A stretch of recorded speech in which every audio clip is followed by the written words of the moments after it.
I see the light bulb going off in your head. You're thinking to yourself, hey, I get all of this. I know what UTC is, I know why it's important, and I know why I should use it. But then again, you may be asking yourself, with this whole UTC thing, what does it look like? Well, Postgres uses a standard called ISO 8601. It is a standard that tells us how we should format dates and times.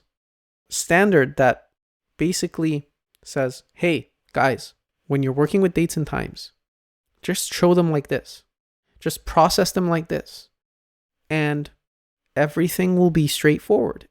As long as we follow this standard, as long as we follow these rules, all applications can consume dates in the same way.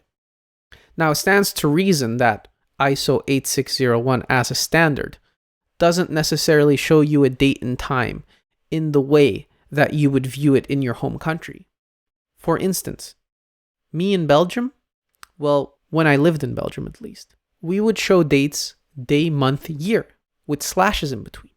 But other parts of the world, like North America, they'll show dates starting with the month and then the day and then the year. Moving here was extremely complicated.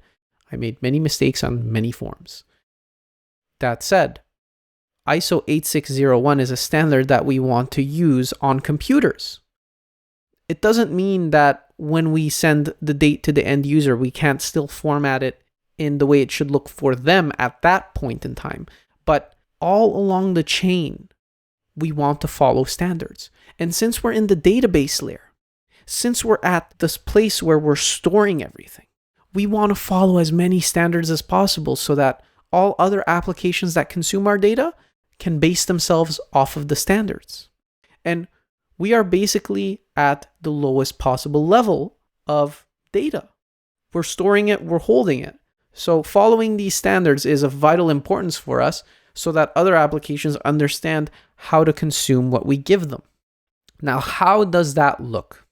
Well, when you use ISO 8601, we are looking at a format. Why?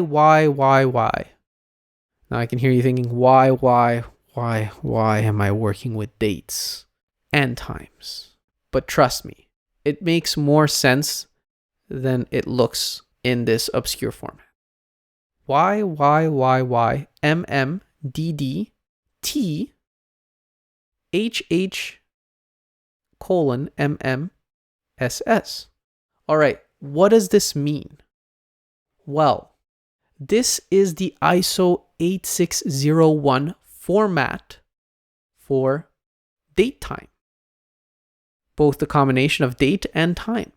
And when we look at that standard as a format, what we see here is we would depict the 17th of August 2017 as 2017-08-17.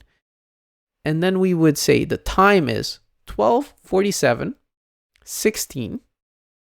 And then we could say plus 02:00. So we're saying the time zone is a 2-hour offset from UTC. It's plus 2 hours.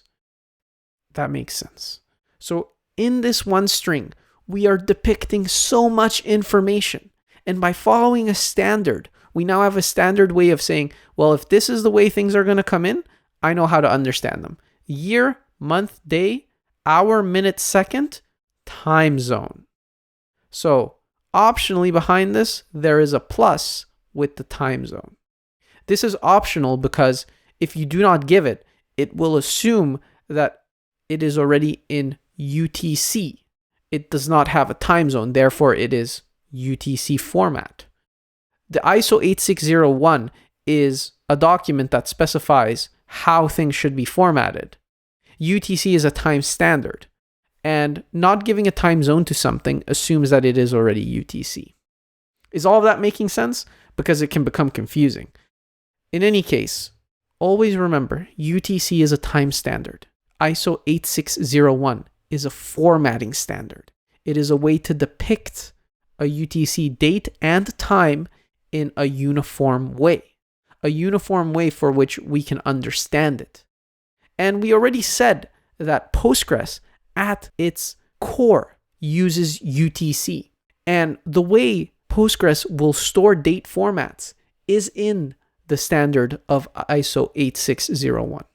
Now, a format is a way of representing a date and time. Make sure you remember this. A format is a way of representing a date and time, because this is of utmost importance when understanding how we're going to format dates and times later, and how we can translate our formats, if we so have them, into a UTC ISO 8601 format. Now, let's take a look at timestamps and how timestamps work, because we've talked about UTC, we've talked about ISO 8601, we've talked about how we store dates and times in a representative way, in a format, in a standard. But now you may be asking yourself, Mo, all I've seen in the database so far are like dates. They just have year, month, day. I haven't seen anything that contains time like you just showed me in that standard. Well, let's take a look at the data that can contain both date and time.